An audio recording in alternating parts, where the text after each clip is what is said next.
musical warriors? How you doing? This is Gunny Crash with you. And today's a special treat. We have the illustrious, the amazing former Marine Sergeant Leon Smith. The crowd goes wild. In case you guys are wondering, all 20 of you, in case you guys are wondering who this cat is, Leon was actually my first section leader. He was quite literally my section leader and squad leader, and basically the first guy that I really had anything to do with in the Marine Corps. PFC Mashmar, 27-year-old PFC Mashmar, shows up to Sergeant Smith. I think at that time you had like 7 years in, something like that, but you had been in the band 3 years, I think, because you had life actually, before the band. Yeah, about 8 years. 8 years. About 8 years at that point. Yeah, you were a combat operator, more or less. Am I correct? Yeah, I was a few times since then. So, what did you do before you came to the band again? Well, first of all, cello, everyone. All right. Hello. Yeah, use a musical term, dork. That's right. So basically, I was in the Marine Security Guard, and that's one of the top fields in the Marine Corps. I was also the hardest to get into. Absolutely, yes. I was a radio operator. That was my initial. Actually, no, it was not my initial MOS, but I was a radio operator. I was a wireman, and I also worked a little bit in joint intelligence. That's when I was at Camp Lejeune in North Carolina. Lejeune, right. So, right. So I had a little bit of experience. Then you decided to lose your mind and join the band. Believe it or not. Which you thought initially, I auditioned for the Marine Corps, for the Marine band coming out of college, but I didn't make it. They told me that I wasn't good enough, so I actually packed my horn up, and I think I dropped my horn. I was not playing for about a year, and then. Well, yeah, all the training. Huh? All the training that you got to go through. Exactly. No, this was after.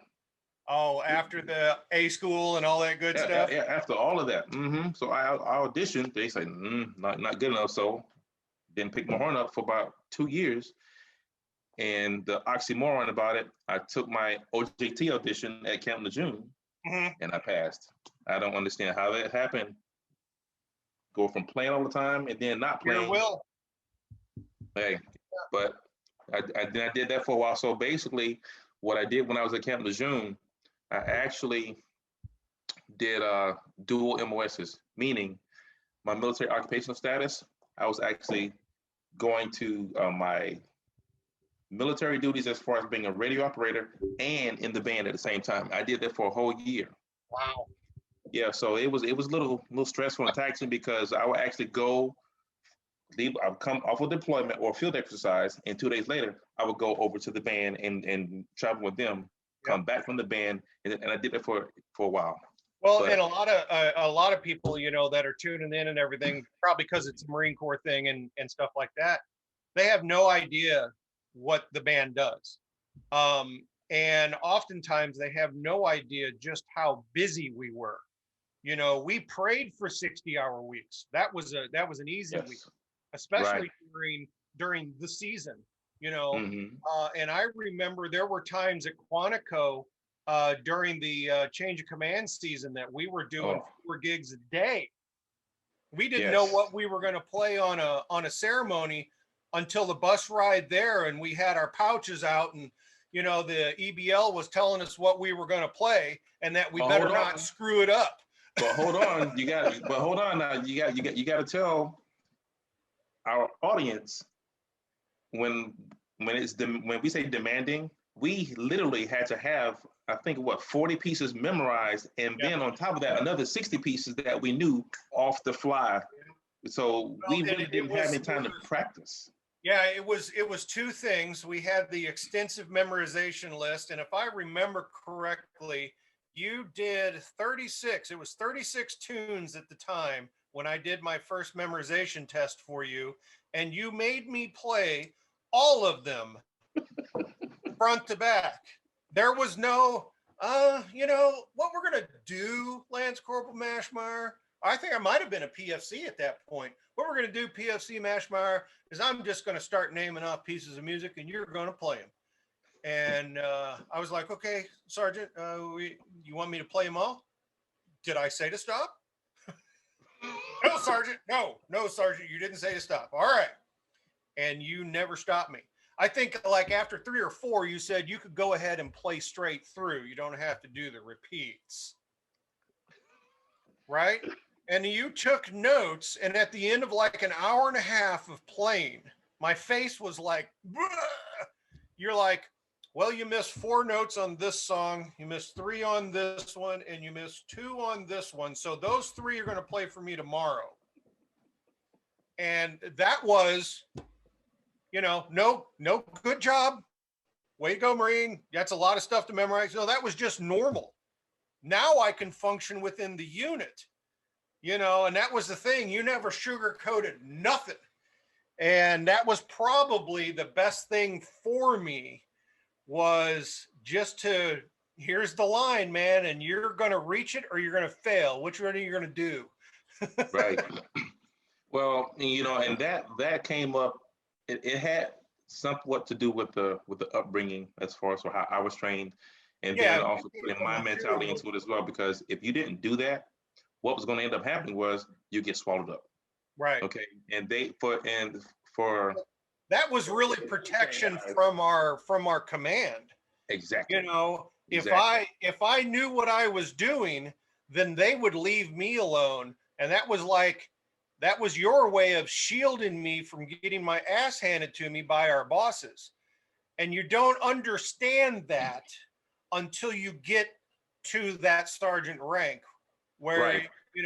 The best way to shield your Marines from really having their crap messed with is by making sure there is no issues at all, that they cannot be played. I mean, you went over, you gave me more uniform inspections than I think I ever got in the rest of my Marine career. I will tell you this though, because I was so hard on you, you tell me out of any section in the band, who was least messed with, who was least spoken to, and who did they give more latitude to do what they wanted to do? Well, concerts. Well, horn movements. Literally, we were going away from the manual, the horn manual, by adding things that looked really, really impressive. And the only way that they were letting us do it is because we were like in each other's skulls. And it didn't matter where, because, the euphonium section, first of all, if people ever know what the hell a euphonium is, it's a miracle. Right. Then the second thing was we were very rarely ever together. Typically you marched in the front as the guide of the block, because when we were there, and for like the first 7 or 8 months that we were there, a whole first season, we only had 4 trombones. And so I was in the rear with the gear, I was marching in the back row, but we were still able to do things exactly alike because I hasten to use the word in tune. There's a good pun for you. I was so in tune with what you were doing, it didn't matter how far or where in the block, because I was usually a hole filler. If there was a spot in the trumpet section that they only had 4 for that line, then I'd be in that line, and they moved me all over the block. So I had to be able to keep my eye on you 24/7 to figure out what you were doing with your horn so I could just do it with you. Right. I think our trick was, if I remember correctly, most of our movements included a little bit of, a flick before we did it. So I knew that's my upbeat and move. Exactly. Yeah, it was. And, and remember I used to tell you, I said, keep your head on the swivel. Yep. And we all, and I think one thing too, that we actually were positioned when we had to fill in the holes to where we actually were able to see each other from the, from whatever side it was. Well, and I remember you put the hard and fast rule down that said whoever's in front is leading it. You know, if we're not side to side and can't keep each other's, keep our peripheral on each other, because a lot of times we were both in the front row. Yeah. But if I was in front in the middle for whatever reason, if Gunny wanted us up there, wanted me up there marching, then you were following me and you didn't have a problem with that. Nope, not at all. But I remember we had like 10 extra moves to the horn manual. That was so cool. Pick them up, we grab the horn, swing it to the right. Spin a swim out, damn, yeah. And I thought this was just normal. I didn't even know the frickin' horn manual, dude. Because I didn't go through the School of Music. It wasn't like I was tested on the horn manual like the guys that go to the School of Music were. Right. So I just thought all this stuff is normal. And to find out when I actually started looking at the horn manual, because I had section mates that weren't you at my next band, I was like, Jesus, man, we did like 10 extra things. Oh man. The like when we do the to the rear march. Yeah. All extra. But it looks so it looks so good though. Oh man. And they called us Snap and Pop, didn't they? Snap and Pop. Mm-hmm. Snap and Pop. I don't remember who gave us that nickname, but it's somehow Gunny Boatwright. Was it Boatwright? It was Boatwright. It was Cupcake. Yeah. I saw Master Gunnery Sergeant Boatwright when I was stationed in Italy, and we went to Djibouti. Okay. We were doing a change of command at Djibouti, and he was the E9 with one of his officers that was part of, I don't know how he was he wasn't really part of the unit, but he had in Ethiopia, this colonel, I think it was, had something to do with the particular regiment that we were doing a change of command with. Okay. And Master Gunny Boatwright was there.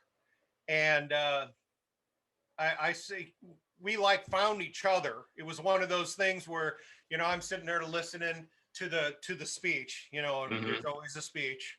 And thank goodness we were sitting.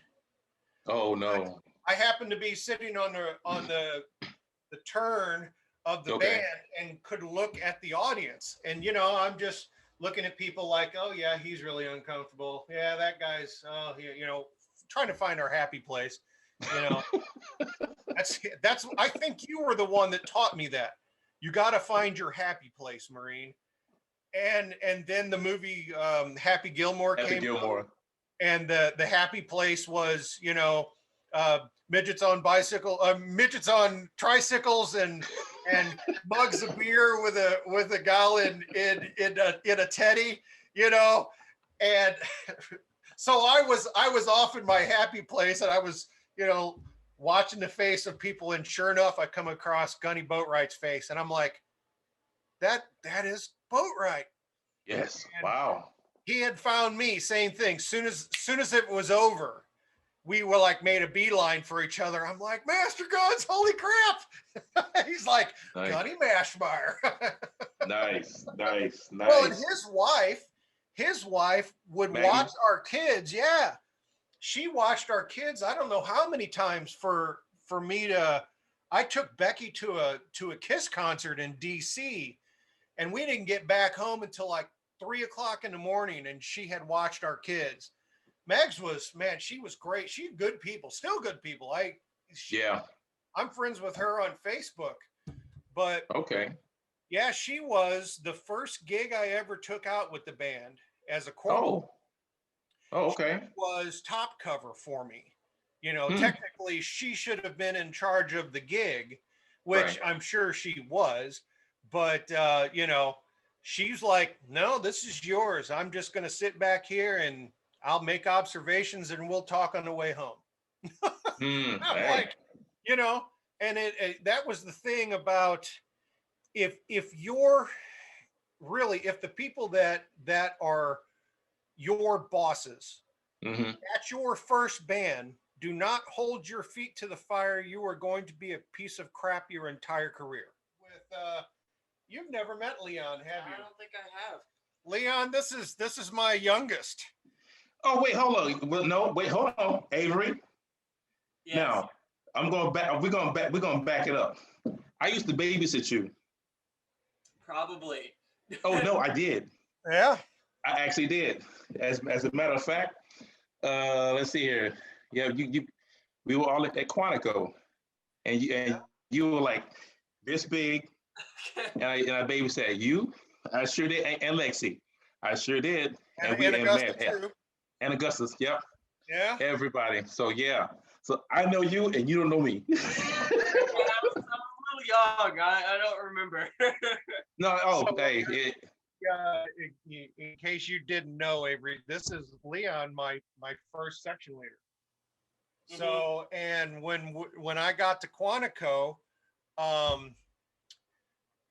we really didn't have a platoon. So No, not at all. Everything was done through sections, and so you were like my squad leader too. You know, more or less. And so this is the cat that taught me how to be a Marine. Hey. And as a matter of fact, this is the same guy who I found out that I got promoted to staff sergeant from. Yeah, right. That's right.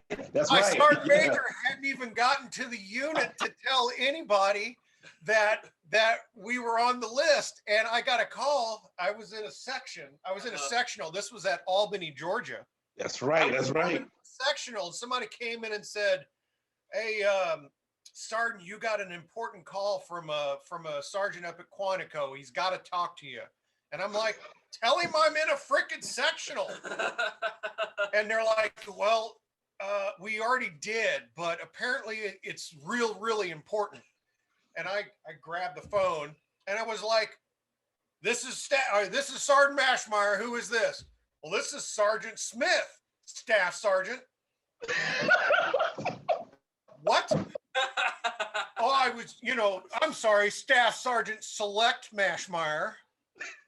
And I was like, "What in the hell are you talking about, Leon? Have you lost your mind?" And he's like, "No, I'm looking at the list." I'm like, well, yeah, I haven't even seen that. So I don't know if I believe you or not, because I thought you were messing with me.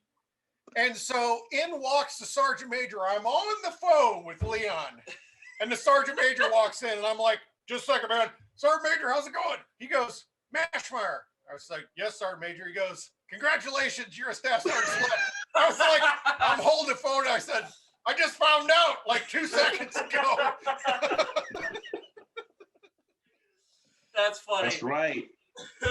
Hey, but you know what's so interesting, Avery, is that despite your dad surpassing me rank wise, between him and I, it was never an issue. And it wasn't even then. I mean, if I remember correctly, even coming in as PFC, I mean, it wasn't immediate, obviously, because you had to show me the ropes on how to do everything, because I didn't even go to the School of Music. So you were literally my first source of information on anything.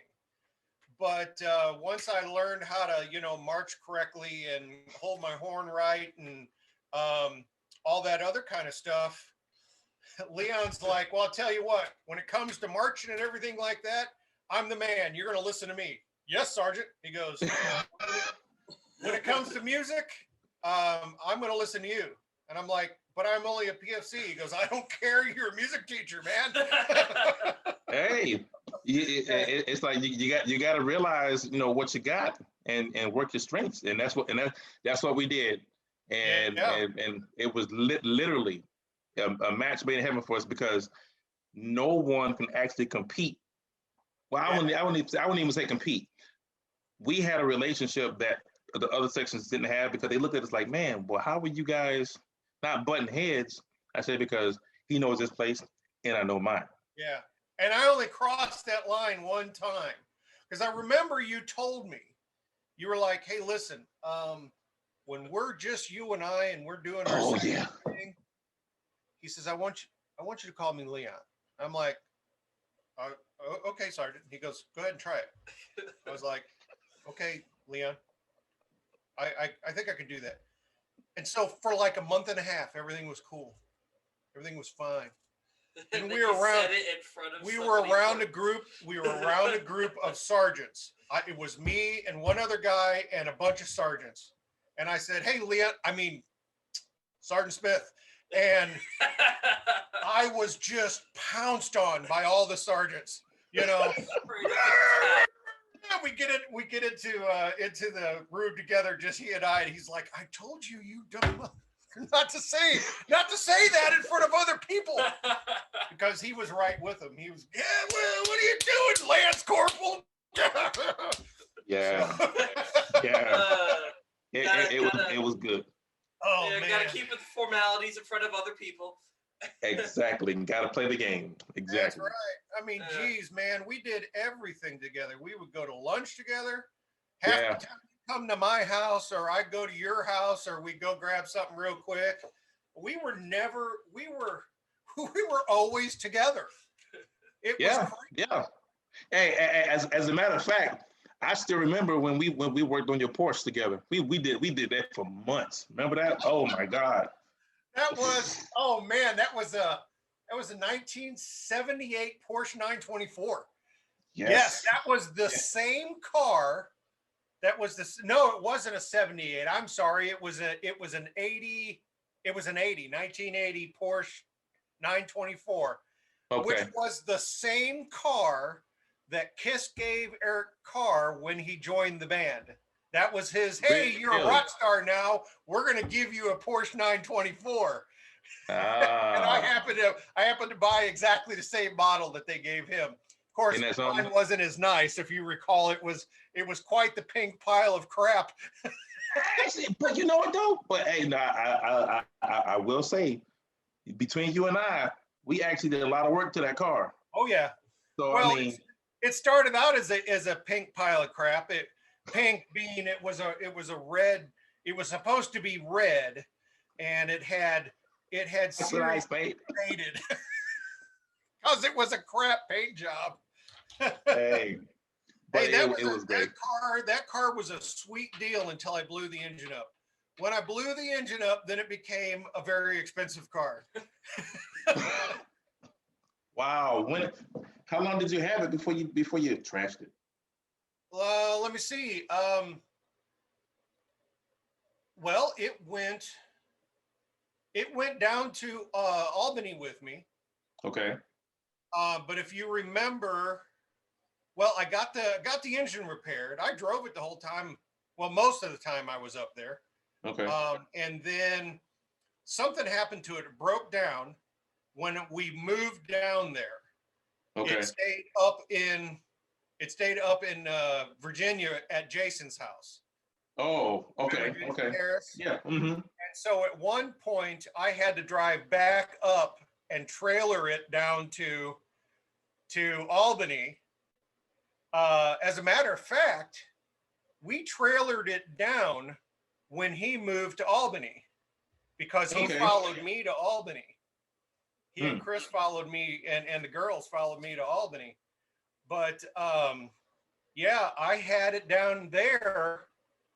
Oh man, maybe 6-8 months.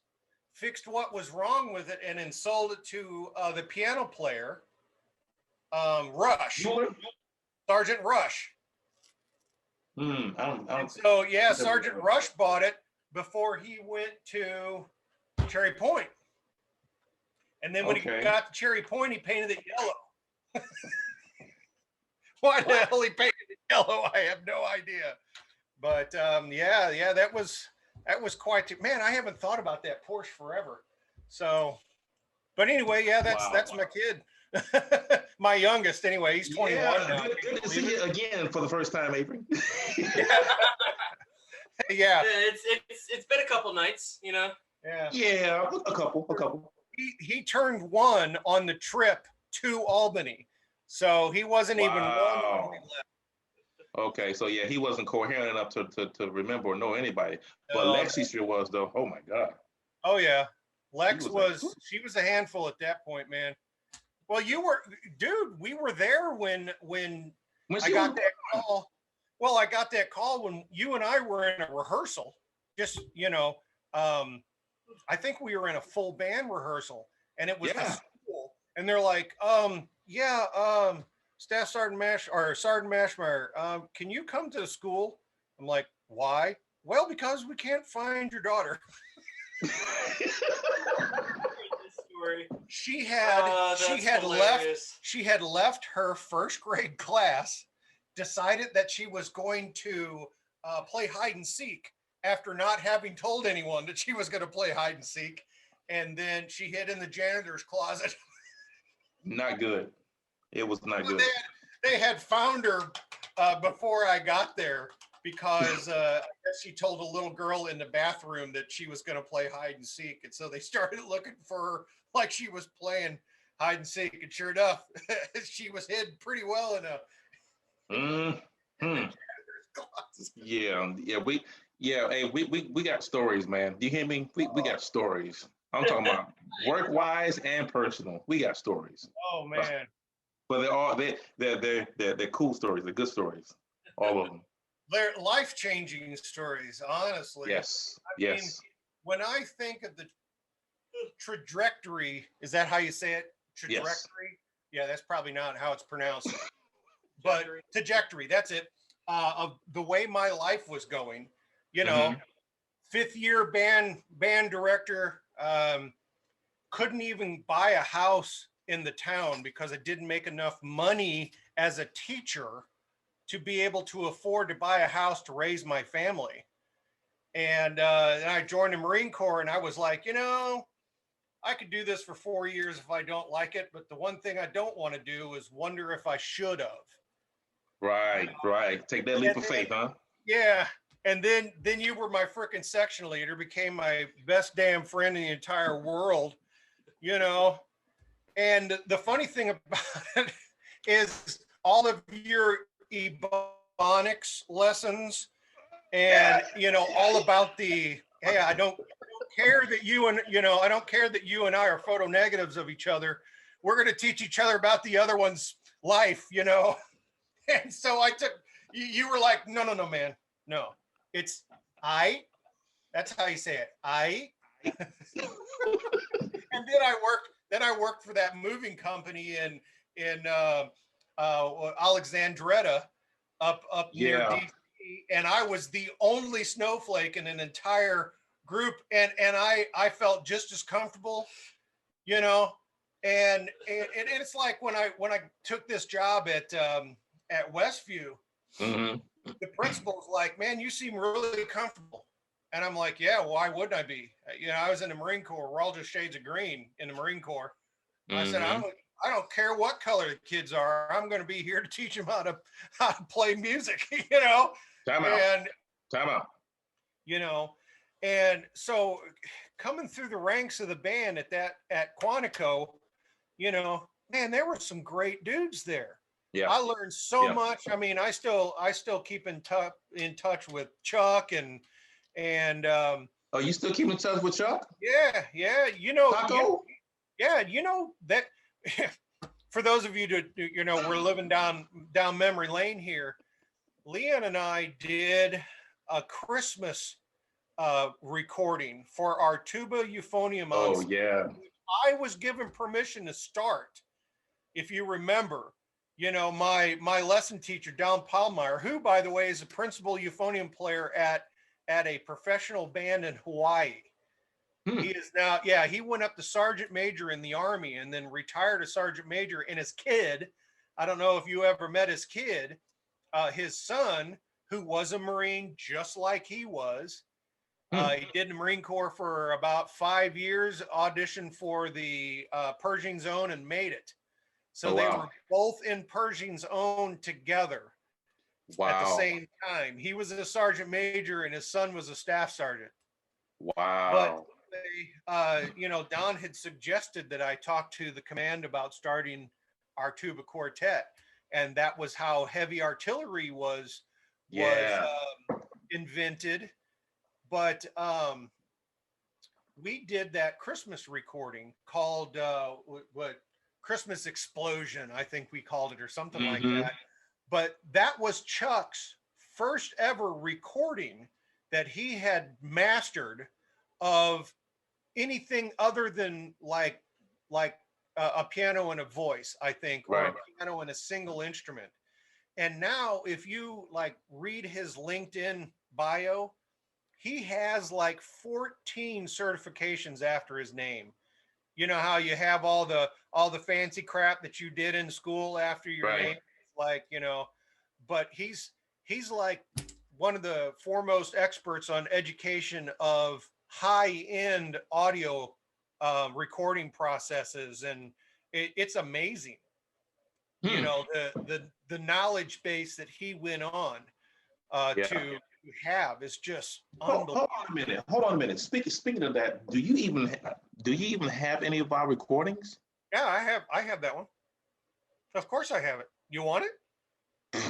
Yeah, It'd take absolutely. me like 15 minutes to send that to you. Man, dude, oh my God. Yes. Yes. Yes. I still have the CD, dude. Yeah. I put it on. I did all that fancy crap and to put it on my iPod back in the day when it was actually very difficult to do that. Yes. And so yeah, I have it on MP3. I can send you each one of those files. It'd be Oh easy. my God, dude, that would be amazing. I also have the one recording of you and I doing dueling euphoniums at the Maryland Band Day that Brad Snow and I conducted. Yes, I remember that. Hey, and let me tell you, do you remember Brad? He came up to us, he said, Murray and Mashmeyer, he said, don't you guys ever do that again. Remember, we were like, you're like, yes, Sergeant. And we remember we said, and this is euphonium. Oh gosh. Wow. Dude, the first time we did that was at the flagpole for colors. That was the morning that I sat on the general's wife's lap. Do you remember that? Lance Corporal Bashmeyer, we divided the audience into two like we always did. Oh yeah. I walked over and I sat on the general's wife's knee and I said, no, I better hear you, cheer really, really loud for me. And the general was like, what the hell is this guy doing? This Lance Corporal's got Mongo nuts. What the And I'll never forget that Gunny Boatwright. Gunny Boatwright brought me into his office when we got back to the band hall. He goes, just do me a favor, man. Don't sit on a general's wife again, please. Jesus, man, don't sit on the knee of the general's wife. He says, you're too stupid to even realize what you did. Hey, but though, hey, like I said, at the end of the day, when it's all said and done, when we can't play instruments anymore, when we can't do nothing, we pull those memories up and just like relish the moments, man. Oh, the amount of work. So what Leon and I are talking about is there is this march that's called Barnum and Bailey's Favorite. And what we did was we took the whole melody line and we divided it up into what essentially would be a duet. But it wasn't just us playing together. It was like us dueling against each other. I would play a phrase and he would play a phrase. I think the only things that we did together was the intro and then our little deal where I held the horn and you reached over me and played the valves. And like I held onto the horn like this and waved over here. Yeah. Played the valves and then waved the flag over here. Yeah, but it was basically it was a showpiece that Leon conceived And dude, I tried to do that with 3 other euphonium players through the course of my career, and none of them could do it. None of them could do it. Even Dave, I have a great friend of mine that was in a Navy band, Dave Path. He's getting his doctorate now in trombone. The guy was a fantastic player, and he could play it all day long, but he couldn't do the audience interaction thing. You know, and so you had to have both things. You had to have a pair of hams and then people that were willing to put in the work to do it primo. You know, but you know what though, I think one of the reasons why we were able to create those things that we did is because what you mentioned earlier, we were so in sync and we were willing to, we wanted to take things to that next level. Yeah. And we pushed the envelope on many occasions, because if you remember when we did, because we were at rehearsal. I remember we were in the back in the portable. Yeah. And we asked Warren Officer Brown, we said, hey man, can you come and listen to this for us? Yep. But we already had it memorized and it was ready to go. Exactly. And then remember we say we want you to see this, because remember she said, if you guys want to do something, run it by me first. We're like, sure. And we did it, and she was amazed. Well, and when we presented it to the band, they didn't even know it was coming. Right. And I remember we were like, well, man, what do you think we need to do here? And she's like, no, this is yours. You tell the band what you want them to do. And we whipped around and we're like, none of you play. If you have the melody, don't play it until the first time here. You know, that was the breakup strain the first time through, that we didn't do the over the shoulder valve thing. That was when we went out and gripped and grinned, you know, what we called shaking babies, you know, and, but it was hilarious. Within 15 minutes in that one rehearsal, it was now ready to perform. And we, you know, they premiered it at the flagpole for colors. And that was at the beginning of the season. And then we played that thing the whole season. We did it on the road. Yeah, we did it for a season. Yeah. We played it on the road. I remember we played it down in Manassas, and we played it up in that was the summer that we did the 4th of July tour. Yeah. So we went up into New Hampshire and Vermont and Maine. Yeah, that's right. At the little festivals that they were having. Yep. That. Yeah. That was also the infamous. We did a parade it wasn't in Quantico, it was just north of Quantico. And we had, once the parade was done, we had 45 minutes to get to the airfield to get on the plane to fly out for that. Do you remember? We got done with the parade. They literally marched us to the bus, horns and everything went on to the bus, and we changed into camis on the bus, flying down the highway so we could get to the airport in time to get on, because we played a 4th of July parade at one of the local venues. I think it might have been Manassas. Because Manassas was north of us, right? Right. So I'm pretty sure it was Manassas. We marched into Manassas 4th of July parade, and that was on the 2nd. And then we went to the plane and then flew out to Vermont, and then did Vermont, New Hampshire, and Maine. That was also the same. That was the same summer that I conducted my first concert band piece with the Marine Corps. Whoever puts a corporal on the podium, but she sure did. I did Blue and Gray, if you remember. But she did. Yeah. That was actually the funniest thing that you guys did to me. The day that I was premiering that piece on tour was my birthday. It was the 5th of July. And you had, I don't know what you had done. I knew it was you, because it had you all over it. But I got up to run through this in our sound check. And I give the downbeat to Blue and Gray. And this is how freaking green I was. give the downbeat for Blue and the Gray, and you guys started playing Happy Birthday. And I was conducting it, and I'm flipping through the score going, what in the hell are they playing? And I'm about to stop the band and go, what are you doing? And then my ears went click. I was like, they're playing Happy Birthday. I was so scared about doing that piece. You know, that was the first time I was ever going to be in front of the concert band. You know, Right. because I had done ceremonies by that point, much to the chagrin of every sergeant that wanted to conduct. But you know, she had a thing for people with college degrees, and I just thought that was normal.